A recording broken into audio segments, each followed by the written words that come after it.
श्याम सुंदर भगवान की जय। हरे कृष्ण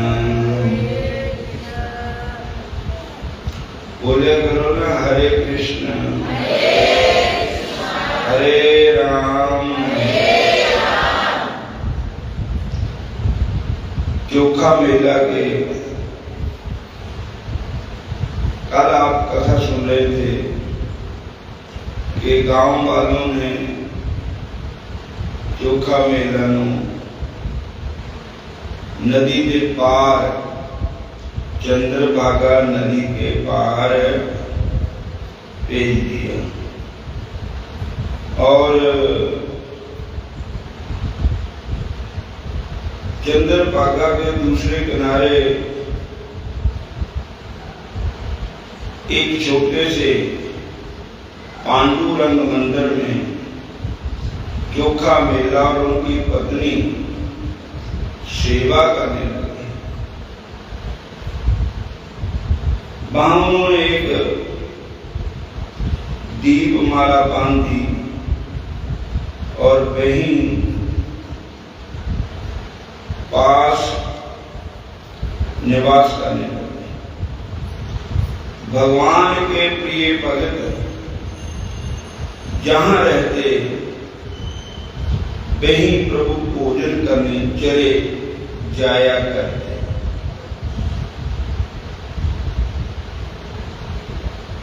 जहां भगवत संत है, भगत है, वैष्णव है, वही भगवान है। जहां भगवान के भक्त रहते हैं वही वृंदावन होता है। बोलो हरे कृष्ण। तो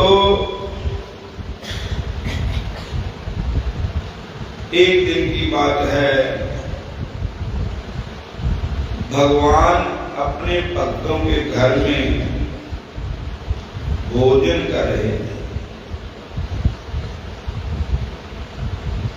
और मंदिर का एक पुजारी, पार्ले पासे का मंदिर जो है पंढरपुर का बड़ा मंदिर, उस मंदिर का एक पुजारी किसी काम के लिए वहां गया तो उसने क्या देखा कि चोखा मेला के घर में भगवान चौंपड़ा लगा करके भोजन कर रहे हैं, प्रसाद पा रहे हैं। पुजारी सारी लीला देख रहा था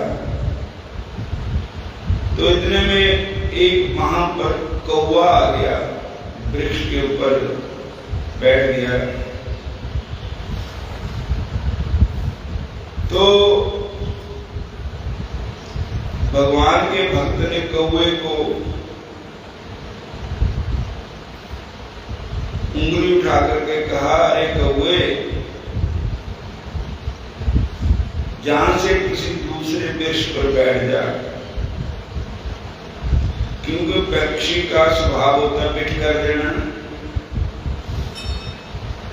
भगवान नीचे भोजन कर रहे हैं तो उन्होंने कहा, आप जहां से चले जाओ, दूसरे वृक्ष में बैठ जाओ। तो पुजारी ने कहा कि उन्हें का पता नहीं है कि सच्चीनों को हुआ है ऊपर।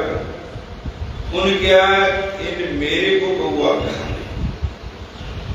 और मेरे को जहां से जाने को कहा। तो वो पुजारी चोखा मेला के साथ लड़ने लगा और बहस करने लगा। एक थप्पड़ जोर से भगत चोखा मेला के गाल पर मारा। उस समय चोखा मेला की पत्नी सौराबाई भगवान को भोग लगा रही थी, तो देह गिर गया।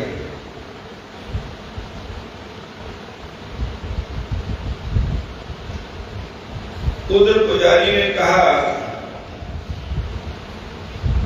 कि ये दोनों इकट्ठे हो गए, पति पत्नी, मेरे को मारना नहीं। हरे कृष्ण। वो दौड़ा आया बड़े मंदिर में, तो वहां क्या देखा, भगवान श्री कृष्ण का एक गाल जिस पर चपेट मारी थी भगत के, लेकिन मुंह सुध गया बंके बिहारी का। बोलो हरे कृष्ण। बंके बिहारी का मुंह सुध गया और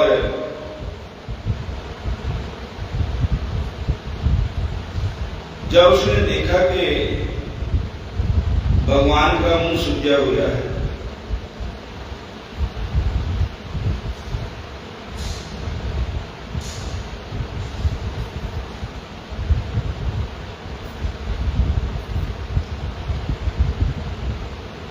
भगवान का अश्रुपात कर रहे हैं और भगवान के आंखों में आंसू भी आ रहे हैं।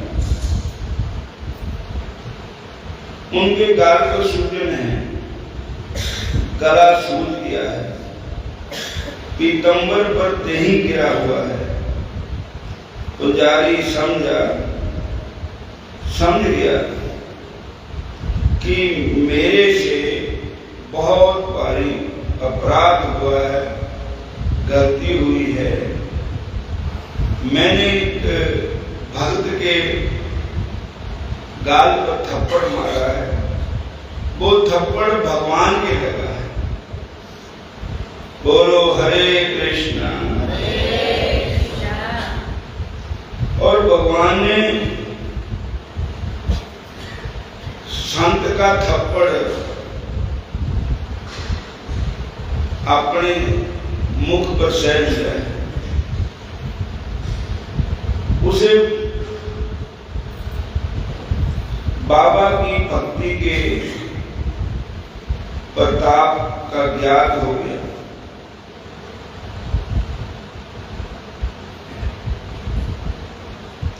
भागता हुआ आया और उस चोखा मेला जो संत थे भगत भगवान के, उनके चरणों में गिर कर माफी मांगने लगे।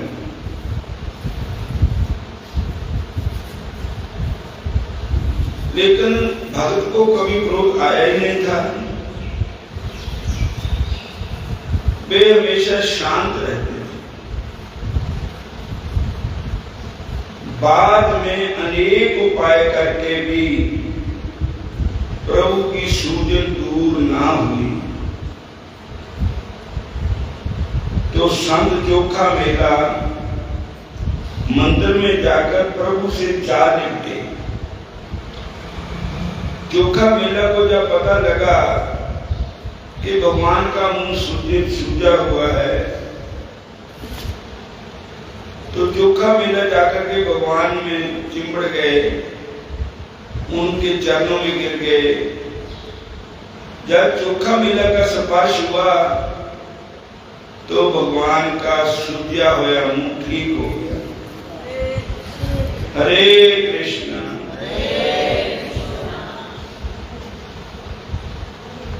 आज हम भी श्री भगवान जात पात का भेद नहीं मानते। वे तो प्रेम के भूखे हैं और भगवान किसी की जात पात मजहब कौम नहीं देखते। भगवान का भक्त का प्रेम देखते हैं। उस दिन से श्री श्री विठल मंदिर में किसी को भी भगवान के श्री विग्रह को स्पर्श करने का अधिकार प्राप्त है। एक वही विग्रह है, वही भगवान की मूर्ति है जिसको सब जाकर के स्पर्श कर सकते हैं। कोई जाति पाति का विचार नहीं। जितम प्यानु पुत्र प्यारे भगत प्यारे श्याम।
उन संतों के पिंड का नाम है मंगलवेढ़।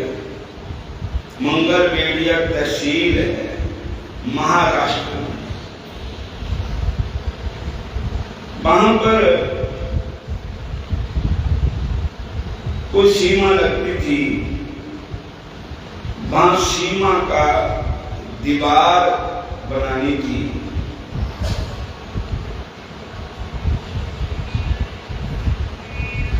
तो वहां मजदूर चाहिए थे। दीवार बांधने का काम निकल आया। मुगल शासन था। आसपास के क्षेत्रों से बड़े कड़ियाई से बलपूर्वक मजदूरी हेतु आदमी लाना सैनिकों ने शुरू कर दिया। उसे संत चोखा मेला को भी पकड़ा गया।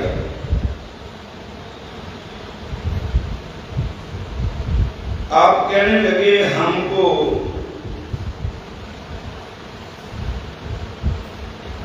भगवान के धाम से बाहर मत ले जाओ। जहां पंढरपुर के अंदर जो मिले वो मैं काम करने को तैयार हूं, परंतु किसी ने भी उनकी बात नहीं सुनी। दीवार बनाने का काम आरंभ हुआ। संत चोखा मेला का शरीर तो मंगलवेढ़िया में था, परंतु मन से वे भगवान के पास पंढरपुर में ही रहते। एक रात में सब मजदूर थककर दीवार से लगकर सो गए और उसी रात में तूफान आ गया।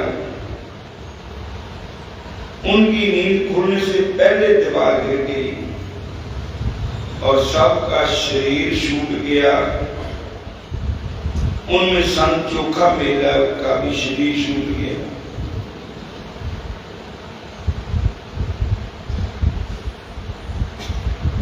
हरे कृष्णा हरे कृष्णा।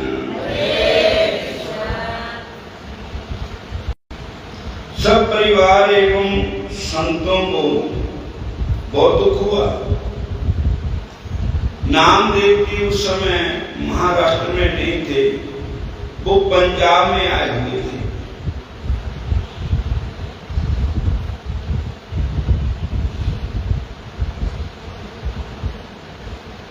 नामदेव जी के आने पर उनका सर्वत्र जय जयकार हुआ। वहां सब संतों के दर्शन नामदेव जी को प्राप्त हुए, परंतु नामदेव जी सब की कुशल से पूछने लगे। उन्होंने एक बार करी, बारी का अर्थ है परिक्रमा करने वाले, परिक्रमा करने वाला जो अपने आस्था की भक्ति पूर्वक यात्रा पुण्य करता है। वहां पर जैसे वृंदावन की परिक्रमा होती है या गोवर्धन की परिक्रमा होती है, ऐसे ही पंढरपुर में भी परिक्रमा होती है। उसको कहते हैं बार करी, आज मेरी बारी है परिक्रमा करने। तो उन संतों के संप्रदाय का नाम पड़ गया बार करी संत। बोलो हरे कृष्णा धन्य धन्य चारण चलत तीरथ को, धन्य धन्य चारण चलत तीरथ को, धन्य गुरुदेव जी नाम सुनायो, धन्य गुरुदेव जी नाम मदन गोपाल शरण तेरी आयो,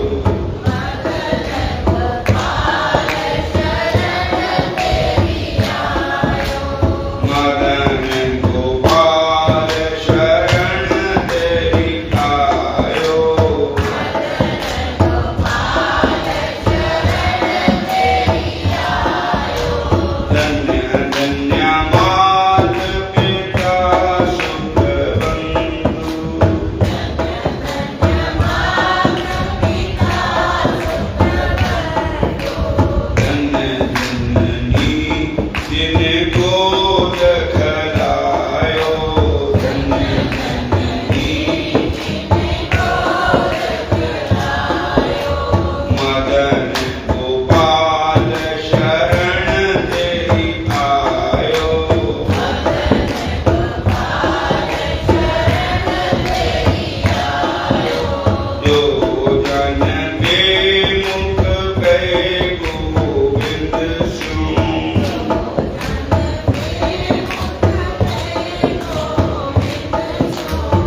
भक्त नामदेव जी ने पूछा कि आजकल चोखा मेला नहीं नजर आ रहे। कहने लगे महाराज उनकी तो डेथ हो गई। कैसे हुई? ऐसे ही दीवार के नीचे आकर के हो गई। और वहां एक की नहीं, वो जितने मजदूर काम करते सबकी हो गई। तो सारे अपने अपने आदमियों को ले आए जिनकी पहचान हुई। चोखा मेला की रीठा निकल गया, बता हड्डियां हड्डियां। तो नामदेव जी उनके परिवार में गए अफसोस करने के लिए। उसके बाद भगवान के मंदिर में गए तो क्या देखा कि भगवान रो रहे, आंखों से आंसू झरते जा रहे थे। भगवान भक्त बोले नामदेव जी महाराज प्रभु क्या बात है? कहने लगे आज मेरा भक्त मुझे छोड़कर चला गया। तो भगवान भक्त नामदेव जी कहने लगे महाराज आपने उनको अपने धाम में बुलाया है, आपके बगैर कहां जा सकते हैं? भगवान का हुक्म हुआ कि भक्त चोखा मेला की शरीर तो खत्म हो गया है, हड्डियां उड्डियां जो है वो इकट्ठियां करके ले आओ तो मेरे मंदिर के सामने ना उन्होंने समाधि बना, क्योंकि मेरे मंदिर के सामने बैठते थे वो और मेरे भक्त का पास मेरे चरणों में होता है। तो कहने लगे महाराज उनको पहचाने कैसे गए? कहने लगे उनकी हड्डियों से राम नाम की ध्वनि आई। तो चोखा मेला की हड्डियां से भी राम नाम की ध्वनि आ रही थी और सुगंधी आ रही थी उनके शरीर से। तो भक्त अब जिसकी जमीन थी वो मंदिर का हेड पुजारी था, उनको कहा कि भगवान का हुक्म हुआ कि आप हमको चोखा मेला की समाधि बनानी है मंदिर के सामने, कुछ जमीन दे दो। तो उसने इनकार कर दिया कि मैं नहीं देता हूं जमीन। आखिर संत भक्त नाराज हो गए। उन्होंने कहा, उन्हें एक शर्त रखी कि पीछे इन्हें पीछा छुड़ाना है। उनके जितनी जमीन दूंगा उतना सोना लूंगा। लेकिन ये भक्त सारे भगवान के ऐसे प्रेमी थे